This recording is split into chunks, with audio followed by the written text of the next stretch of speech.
এই মেসেজটাই আপনাদের কাছে যাওয়ার ছিল যে আপনি কাজে নামেন, কাজটা স্টার্ট করেন, দেন প্রবলেমে পড়েন। তো কি অবস্থা সবার? আশা করি সবাই অনেক ভালো আছেন। তো বিগত 3-4 দিন ধরে আমি কোনো ভিডিও আপলোড দিইনি। আপনারা অনেকেই জিজ্ঞাসা করছেন যে ভাই নতুন ভিডিও কোন জায়গায়, নতুন ভিডিও কেন আপলোড দিচ্ছে না। তো মেইন কারণ হচ্ছে আমি একটু বেশি ব্যস্ত ছিলাম বিগত কিছুদিন ধরে এবং এখন আছি, কারণ বেশ কিছু জিনিস আমার মাথায় এখনো ঘুরপাক খাচ্ছে। তো আজকের এই ভিডিওতে সেগুলো সম্পর্কে কথা বলবো এবং আপনাদের এমন একটা জিনিস সম্পর্কে জানাবো যে জিনিস সম্পর্কে আসলে কেউ আপনাদের বলেন এবং আপনারা নিজেরাও কখনো চিন্তা করেন না। এছাড়াও কিছু ব্যাপার আছে, টোটালি বলতে গেলে আজকে বেশ কিছু ইম্পর্টেন্ট জিনিস নিয়ে কথা বলবো আমি, এবং বেশ কিছু জিনিস আছে আমার যেগুলো আমার শেয়ার করা উচিত। তো আপনারা তো জানেন যে 20 তারিখে খুলে দিচ্ছে, তার মানে আমি মেবি খুব তাড়াতাড়ি ফ্লাই করবো, বাট কবে ফ্লাই করবো এইটা আপনারা জিজ্ঞাসা করতে করতে করতে করতে করতে করতে বহুত মেসেজ দিয়েছেন যে ভাই কবে ফ্লাই করবো। তো এই ব্যাপারেই আমি বিগত বেশ কিছুদিন ধরে চিন্তিত ছিলাম যে কবে ফ্লাই করবো, কিভাবে ফ্লাই করবো, কোথায় থাকবো, এগুলো সবকিছু নিয়ে প্ল্যানিং করতেছিলাম আর কি ইন টোটাল ব্যাপারটা। তো মেইন একটা ব্যাপার হচ্ছে যেটা আমি আজকে আপনাদের সাথে শেয়ার করবো, সেটা হচ্ছে আমার কখন ফ্লাই করা উচিত। তো এখানে টোটাল 3টা মতবাদ আছে, একটা হচ্ছে আমার, একটা আমার ফ্যামিলির, আর একটা হচ্ছে আপনাদের কাছ থেকে এখন নিব যেটা। তো প্রথম মতবাদ আমার মতবাদ হচ্ছে আমি যত তাড়াতাড়ি যাবো তত ভালো। ওকে, তাহলে আমি আপনাদের আরো বেশি কিছু দেখাইতে পারবো মেবি। সো এটা হচ্ছে আমার মতবাদ। নেক্সট আমার ফ্যামিলির মতবাদ। বাই দ্য ওয়ে, মেন ব্যাপারটা হচ্ছে আমার ফ্যামিলির মতবাদ ইজ ইকুয়াল টু মাই মতবাদ, মানে আমি যে মতবাদ দিব সেটাই।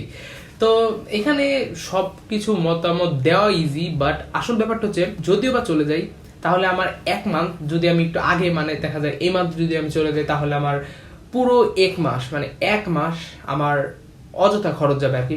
পুরো 1 মাস আমাকে বসে খেতে হবে, তার মানে পুরো 1 মাসে মোটামুটি $1000, মানে 60-65 হাজার টাকা আমার এমনি চলে যাবে, মানে কোনো কারণ বিনা কারণে চলে যাবে। তো এখন আমি চিন্তা করতেছি আমি এই বিনা কারণে এই টাকাটা খরচ করব কি করব না, এই দ্বিধার মধ্যে ছিলাম আর কি, যে আমি কি খরচ করব কি করব না, করব কি করব না।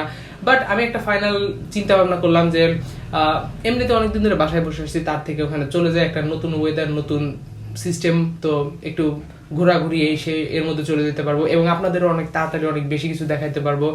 তো এই হচ্ছে টোটাল ব্যাপারটা। এখন আমার মতবাদ হচ্ছে যে আমি একটু তাড়াতাড়ি চলে যাব, 60% সম্ভাবনা যে আই উইল গো, আর বাকি 40% সম্ভাবনা যে আই উইল গো লেটার। তো এখন কমেন্ট সেকশনে আপনারা আমাকে জানান যে আমার কি এই মান্থের মধ্যে যাওয়া ভালো হবে নাকি একটু পরে যাওয়া ভালো হবে। কারণ এই মান্থের মধ্যে আমি যদি যাই নভেম্বরের মধ্যে, তার মানে হচ্ছে আমার এক্সট্রা $1000 খরচ হয়ে যাবে, আর যদি এর পরে যাই তাহলে আমার এই এক্সট্রা $1000 খরচ হয়ে যাবে না, প্লাস কোয়ারেন্টাইন তো এক্সট্রা আছেই। তো এই হলো টোটাল ব্যাপারটা। এখন কমেন্ট সেকশনে আপনারা আমাকে জানান যে আমি কি এই মান্থের মধ্যে ফ্লাই করবো না নেক্সট মান্থে ফ্লাই করবো। তো আমি এটা নিয়ে আমি নিজেই কনফিউজড, মানে আমি একবার চিন্তা করি যে 60,000-65,000 টাকা কিন্তু কম না, 60,000-65,000 টাকা অযথা খরচ হয়ে যাবে। আবার চিন্তা করি আবার যদি বন্ধ করে দেয়, তো এটাও একটা টেনশনের ব্যাপার আর কি ইন টোটাল। বাট আমি এখন তো যতজনের কাছ থেকে মতামতটা নিয়েছি তারা সবাই বলছে যে তুমি চলে যাও, কারণ আবার ফ্লাইট বন্ধ করে দিলে বা আবার যদি বন্ধ করে দেয়, অবশ্য বন্ধ করে দেওয়ার সম্ভাবনা আমার মনে হয় না এত তাড়াতাড়ি বন্ধ করে দেবে, বাট তারপরে বলা যায় না সিচুয়েশনের কথা। তো এই কারণে আমি এখনো ফাইনাল ডিসিশনে যেতে পারছি না যে আমি কি আগেই যাবো না পরে যাবো, 65,000 টাকা খরচ করবো নাকি 65,000 বাঁচাবো। আবার যদি বন্ধ করে দেয় তাহলে কি সমস্যা হবে। তো এই সব কিছু নিয়ে ডিসিশন নিতে নিতে অবস্থা খারাপ হয়ে গেছে। যাই হোক, তো এখন কমেন্ট সেকশনে আপনারা আমাকে জানান আমার ডিসিশন, আমি যাব 60% আমি যাব, অ্যান্ড কমেন্ট সেকশনে আপনারা জানান তাহলে একটু 100% কনফার্ম হয়ে যায়। যাই হোক, তো আরেকটা ব্যাপার হচ্ছে গত 24 ঘন্টায় আমার ইনস্টাগ্রামে মেসেজ আসছে হচ্ছে প্রায় 32টা মেসেজ, এবং ফেসবুকে মেসেজ আসছে 20টা। তো টোটাল কত হয় 32 + 20, 52টা মেসেজ। তো শুধুমাত্র গতকালকে অ্যালোন 52টা মেসেজ আসছে। আমি গতকাল কোনো রিপ্লাই দিই, ওই রিপ্লাই মেসেজগুলো আমি জমা করে রাখছি যে কতগুলো মেসেজ আসে। তো ইন টোটাল 52টা নিউ মেসেজ আসছে। এগুলো হচ্ছে নতুন মেসেজ, যারা নতুন আমার সাথে কানেক্ট হয়েছে।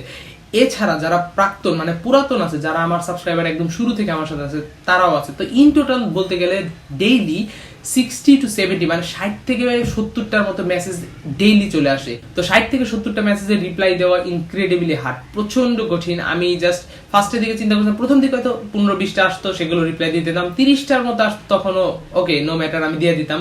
বাট এখন 60-70টা মেসেজ আসে। আর বেশিরভাগ একটা ব্যাপার হচ্ছে মেসেজগুলো কি ব্যাপারে আসে, দেখা যায় যে একই জিনিস যে ব্যাপারে আমার চ্যানেলে ভিডিও আছে ওই ব্যাপারেও মেসেজ চলে আসে, কিংবা তারা ভিডিও কমপ্লিট দেখে না সেই ব্যাপারেও মেসেজ আসে। আমি ভিসা হওয়ার পরের দিন না, আসলে 24 তারিখের দিকে, মানে 10 দিন পরে আমি তাকে টাকাটা ফেরত দিয়ে দিছি।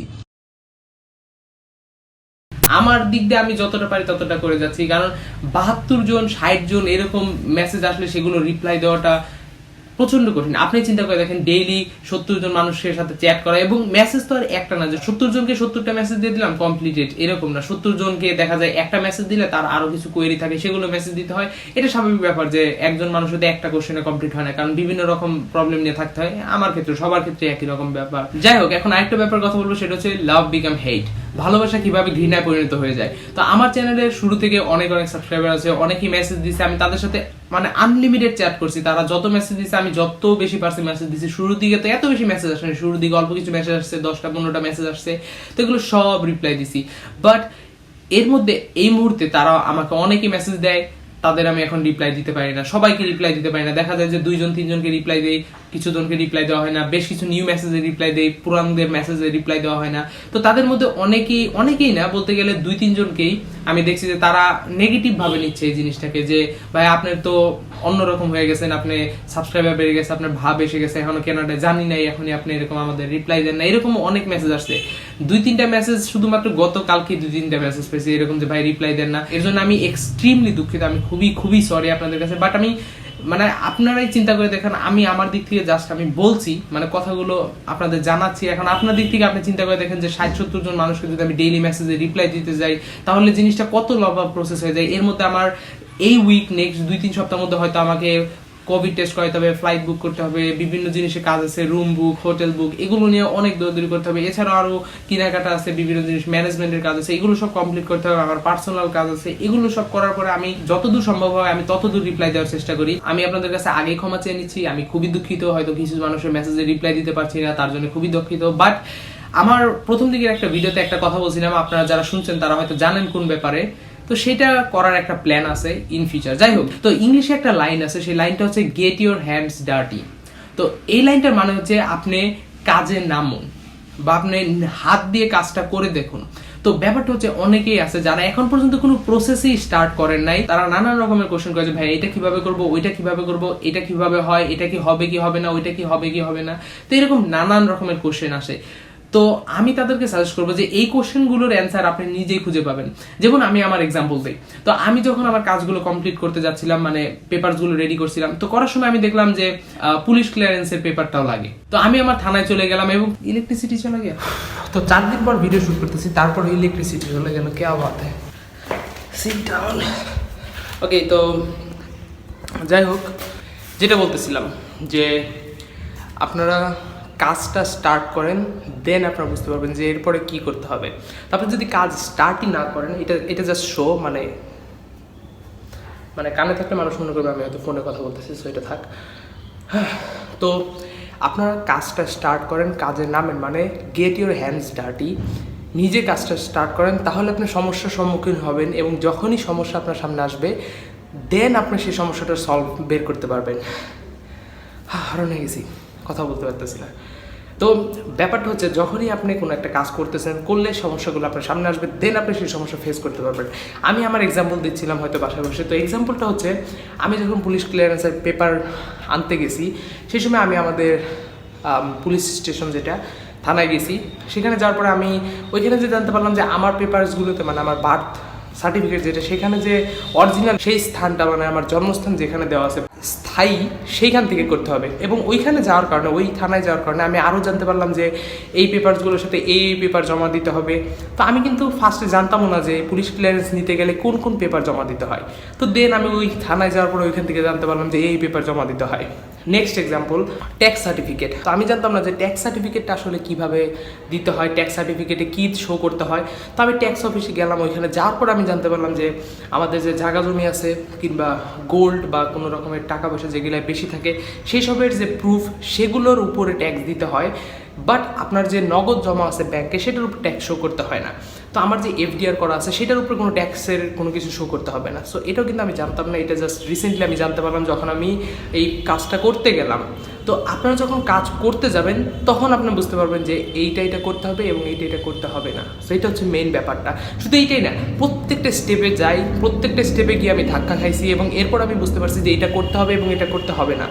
এবং আমাকে কিন্তু এগুলোকে বইলে বইলে দেয় না যে এগুলো এইভাবে এইভাবে করতে হবে, এখানে এগুলো এগুলো। তো আমি যখন মেডিকেল করতে গেলাম ওই সময় আমি জানতে পারলাম যে মেডিকেলের পেপারটা আমার হাতে নিয়ে কোথাও জমা দিতে হবে না, মেডিকেলের যে ইনফরমেশন সেটা ক্যানাডার ইয়েতে মানে ওয়েবসাইটে অলরেডি আপলোড দিয়ে দিবে তারা, আমাকে শুধু ভিএফএস এ ফাইলটা জমা দিতে হবে।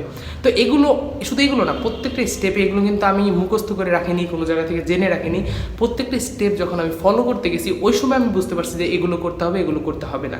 শুধু এগুলো না, মানে প্রত্যেকটা সিচুয়েশন এইভাবে কাজ করে।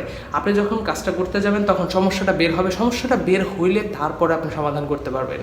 তো এটা হচ্ছে মূল ব্যাপারটা। এই ভিডিওতে আমি আসলে এইটাই বলতে চাইছিলাম প্রথমে, বাট টেনে টেনে আমি লাস্টের দিকে চলে নিয়ে আসলাম আর কি, আর লাস্টে এসে কারেন্টই চলে গেল। আপনারা যারা একটু সার্চ করার অ্যাবিলিটি রাখেন যে কীভাবে খুঁজে বের করতে হবে, যে একটা জিনিস জানেন যেটা খুঁজে বের করার অ্যাবিলিটিটাও কিন্তু খুবই খুবই ইম্পর্টেন্ট একটা জিনিস। ধরুন আপনি গুগলে সার্চ করে কিছু একটা খুঁজে বের করতে পারেন, এটা কিন্তু খুব বড় একটা অ্যাবিলিটি।